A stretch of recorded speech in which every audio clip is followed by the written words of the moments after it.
రామాపురం అను గ్రామంలో వీరయ్య కుటుంబం ఉంటుంది. వీరయ్య భార్య సూరమ్మ, కొడుకు వినోద్. సూరయ్యకు సొంత భూములుండటం వలన కుటుంబానికి ఎటువంటి లోటు లేకుండా చూసుకుంటూ ఉండేవాడు. వీరయ్యకు ఆ గ్రామంలోనే కాదు, అనేక గ్రామాలలో పేరు ప్రఖ్యాతలు కలిగిన మనిషి. వినోద్ మాత్రం చదువు రాకపోవడంతో వ్యవసాయ పని చేస్తూ ఉంటాడు. ఒకరోజు వీరయ్య సూరమ్మతో, సూరమ్మా, వినోద్ ఎక్కడికి వెళ్ళాడు? కనిపించడం లేదు.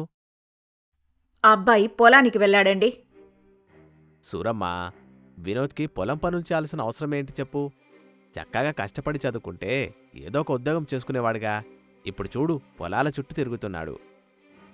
వినోద్కి చదువు వంటబట్టలేదనే పొలం పనులకు వెళ్తున్నాడు.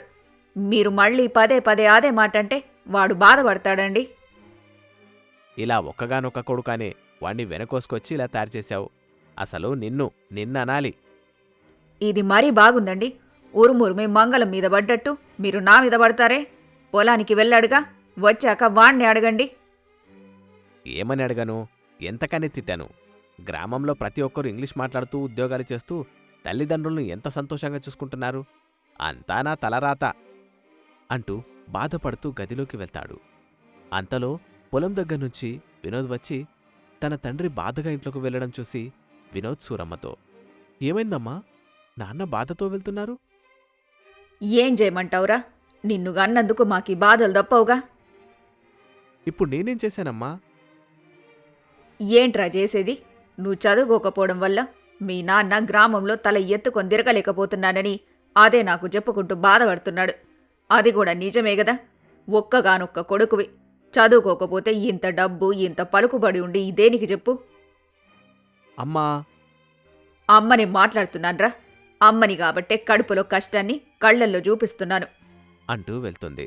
తల్లిదండ్రులలా బాధపడుతూ వెళ్లడంతో కంటతడి పెట్టుకుంటూ వినోద్ పొలం వైపు వెళ్తాడు.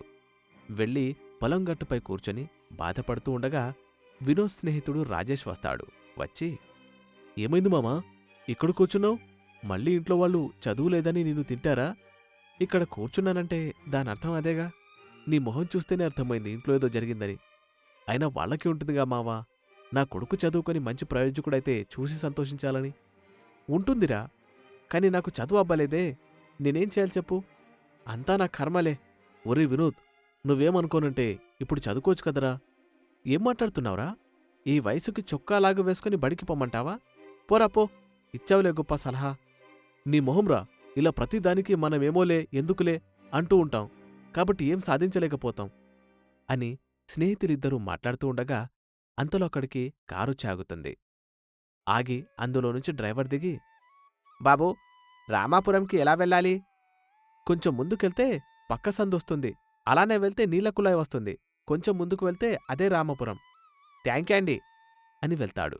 వెళ్ళగా వినోద్ రాజేష్తో, అరే, థ్యాంక్స్ అంటే ఏంట్రా? థ్యాంక్స్ అంటే అది కూడా తెలీదా? అందుకేరా, మీ వాళ్ళెప్పుడు నువ్వు చదువుకోలేదని నిన్ను తిడుతూ ఉంటారు.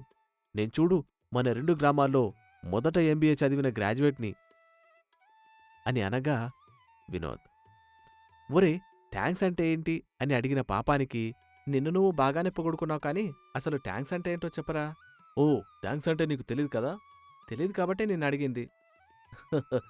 థ్యాంక్స్ అంటే డబ్బు ఇవ్వాలా అని అర్థం, అది కూడా తెలీదు.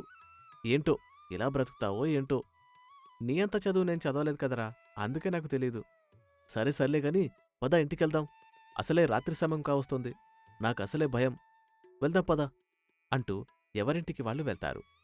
వినోద్ ఇంటికి వెళ్ళగా సూరమ్మ వీరయ్య కూర్చొని ఉంటారు. అది చూసి వినోద్, అమ్మా, ఏమైంది? వినోదు, మీ నాన్నకి తెలిసిన వాళ్ళు పట్నం నుంచొచ్చారు. వాళ్ళకి ఎలాంటి ఇబ్బంది లేకుండా నువ్వే చూసుకోవాలరా. నేనా? అవును, నువ్వే. ఏమైనా ఉద్యోగం ఎలగబెట్టేదేమైనా పోతుందా? ఖాళీగా ఉండి ఆ పొలాల చుట్టూ ఆ కాలువల చుట్టూ తిరగడమేగా. తను నా స్నేహితుడు మోహన్ రావు, తన దగ్గర నాకు మాట రాకుండా చూడు.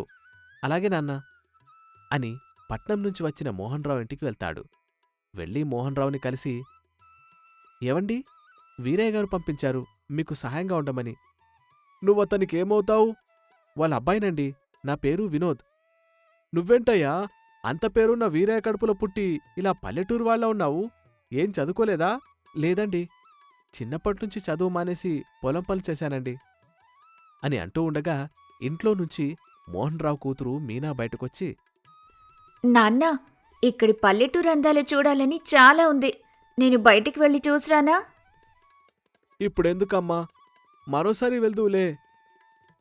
లేదు నాన్న, వెళ్ళాలి. నువ్వు నా మాట ఎప్పుడు విన్నావు కనుక ఏదైనా కావాలంటే కావాలనే అంటావుగా. సరే వెళ్ళిరా, కానీ ఒంటరిగా కాదు, ఈ అబ్బాయి వినోద్తో వెళ్ళు. నాన్న, నేను వెళ్తాన్గా. నా మెడలో డోల్లా ఇతనెందుకు? అనగా వినోద్కి కోపం వచ్చి వినోద్ ఇలా అంటాడు, నేను వెళ్తానండి, ఏదైనా పనుంటే కబురు చేయండి. అయ్యో ఉండవయ్యా.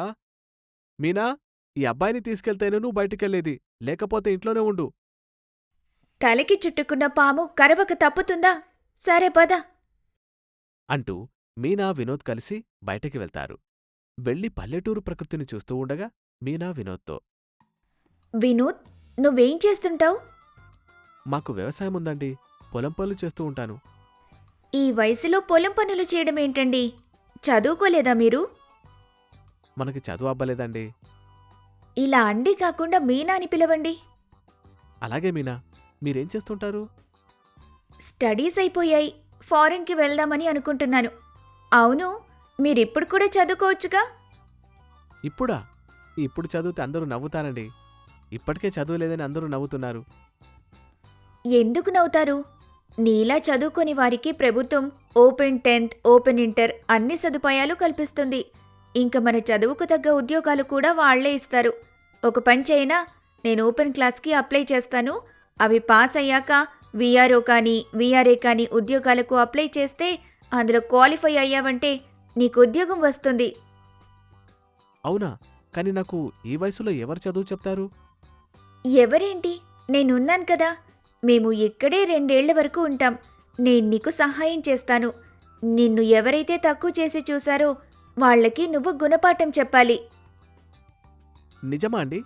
సరే అయితే కాని నేను చదువుకుంటున్నా అని మా వాళ్ళకు తెలియకూడదు, సరేనా? సరే అయితే, రేపు నేను అప్లై చేస్తాను.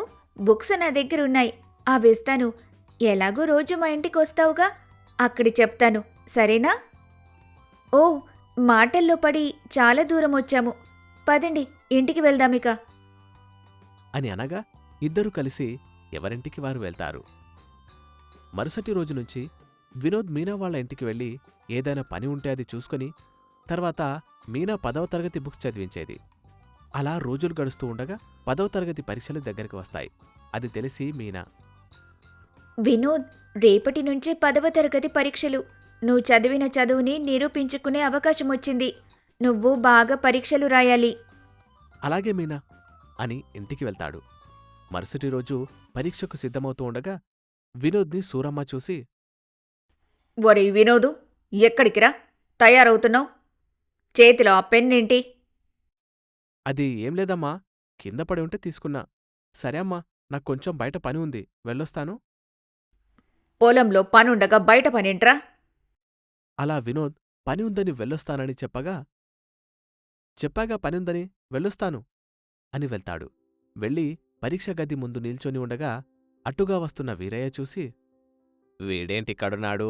10వ తరగతి పరీక్షలు జరుగుతున్నాయి కదా, ఎవరినైనా పరీక్షకి తీసుకొచ్చాడామో అని వెళ్తాడు. కొంత సమయం తర్వాత పరీక్ష మొదలు కావడంతో పరీక్ష రాస్తాడు. అలా ప్రతిరోజూ ఇంట్లో ఏదో ఒక సాకు చెప్పి వారం రోజులు పరీక్షలు పూర్తి చేస్తాడు. ఆఖరి పరీక్ష పూర్తయిన తర్వాత మీనా దగ్గరికి వెళ్ళి, మీనా, నీకు చాలా కృతజ్ఞతలు. దేనికి వినోద్?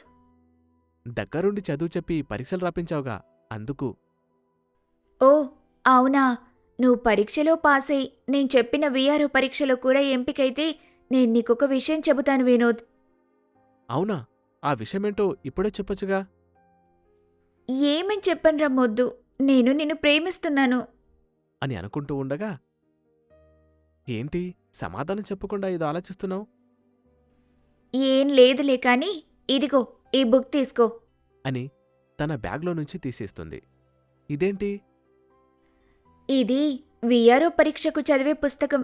బాగా చదువు, ఖచ్చితంగా నువ్వెందులో పాస్ అవ్వాలి. మళ్ళీనా? ఇంత చదవాలా? అమ్మో! చాలే కానివ్వు, ఎలానైనా చదవాల్సిందే. అని వెళ్తుంది. వెళ్ళగా, మీనా, ఇదంతా నీకోసమే. నువ్వంటే ఎందుకో ఇష్టం. ఆ ఇష్టం ప్రేమగా మారింది. నీకు చెప్తే నువ్వు ఒప్పుకుంటావో లేదో అని భయంగా ఉంది అని ఆలోచిస్తూ వెళ్తాడు.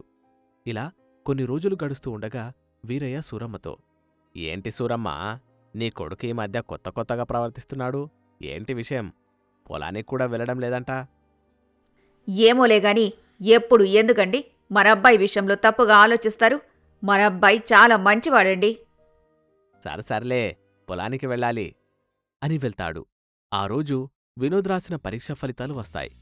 వినోద్ న్యూస్ పేపర్లో చూసి పాస్ అయిన విషయం తెలుసుకుని మీనాకు చెప్తానని మీనా ఇంటికి వెళ్తాడు. వెళ్ళి మీనాను కలిసి, మీనా, మీనా, ఏమైంది వినోద్? ముందు కంగారు పడకుండా విషయమేంటో చెప్పు. నేను 10వ తరగతి పరీక్షలో పాస్ అయ్యాను. అవునా? కంగ్రాట్స్ వినోద్. సరే కాని నేను చెప్పిన విఆర్ఓ పరీక్ష రేపే ఉంది, గుర్తుందా?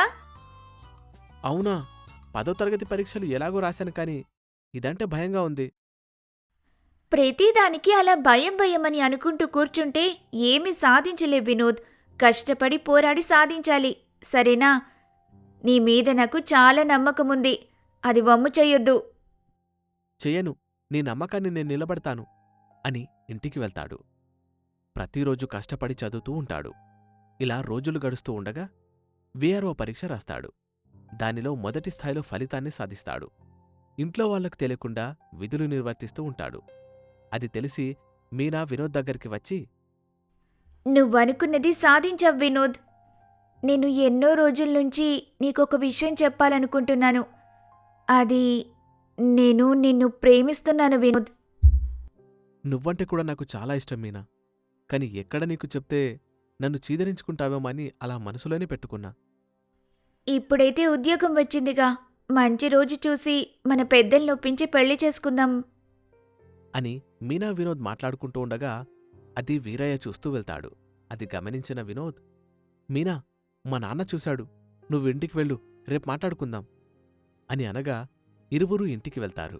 వినోద్ ఇంటికి వెళ్ళగా వీరయ్య కోపంతో కూర్చొని ఉంటాడు. వినోద్ ఇంటికి వెళ్ళగా వీరయ్య చూసి, ఒరేయ్, నీకు చెప్పిన పనేంటి, నువ్వు చేసేదేంటి? ఆ పిల్లతో నీకు మాటలేంట్రా అని కోపగించుకుంటూ ఉండగా సూరమ్మ వచ్చి, ఏంటండి, ఊరికే తండ్రి కొడుకులు గొడవబడుతుంటే చూసేవాళ్లు ఏమనుకుంటారు? గ్రామంలో నలుగురికి చెప్పేవాళ్లు మీరే ఇలా చేస్తే ఎలా చెప్పండి?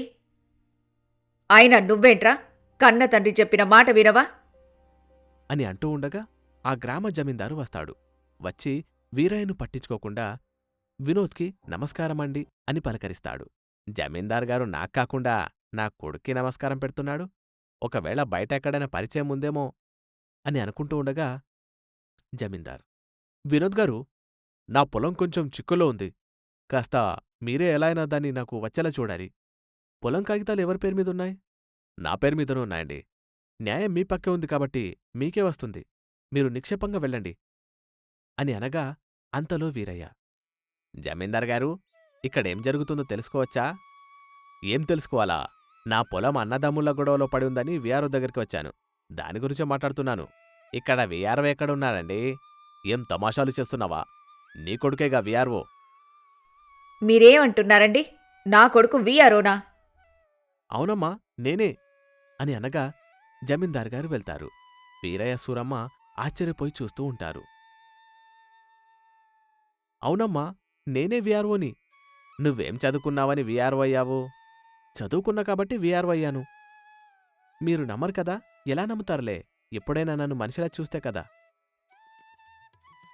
మోహన్ రావు వాళ్ళ ఇంటికెళ్తే వాళ్ళ అమ్మాయి మీనా మాత్రం నన్నొక మనిషిలా చూసి చదువు చెప్పి నన్ను తీర్చిదిద్దింది. ఈ ఉద్యోగం రావడానికి కారణమయ్యింది. నన్ను క్షమించరా, నీ విషయంలో చాలా తప్పుగా ప్రవర్తించాము. ఒకటి నాన్న, కన్నతండ్రి కొడుకుని పట్టించుకోకపోతే ఇంకెవరు పట్టించుకుంటారు? కాని ఆ అమ్మాయి నన్ను దగ్గర తీసుకుని నన్ను నా బాధను అర్థం చేసుకుని నన్ను ఈ స్థాయిలో నిలబెట్టింది. ఇంకో విషయమేంటంటే, మేము పెళ్లి చేసుకోవాలనుకుంటున్నాము. మంచిది బాబు, నేను నా స్నేహితుడితో మాట్లాడి మంచి ముహూర్తం చూసి పెళ్లి చేసేస్తా. అలా అయినా నీ విషయంలో నేను చేసిన తప్పును సరిచేసుకుంటా, సరేనా? సరేనాన్నా అని అనగా వీరయ్య వినోద్ని గట్టిగా కౌగిలించుకుంటాడు. అది చూసి సూరమ్మ సంతోషిస్తుంది. ఆ రోజు నుండి వీరయ్య కొడుకుని అర్థం చేసుకుని సంతోషంగా చూసుకుంటూ ఉంటాడు.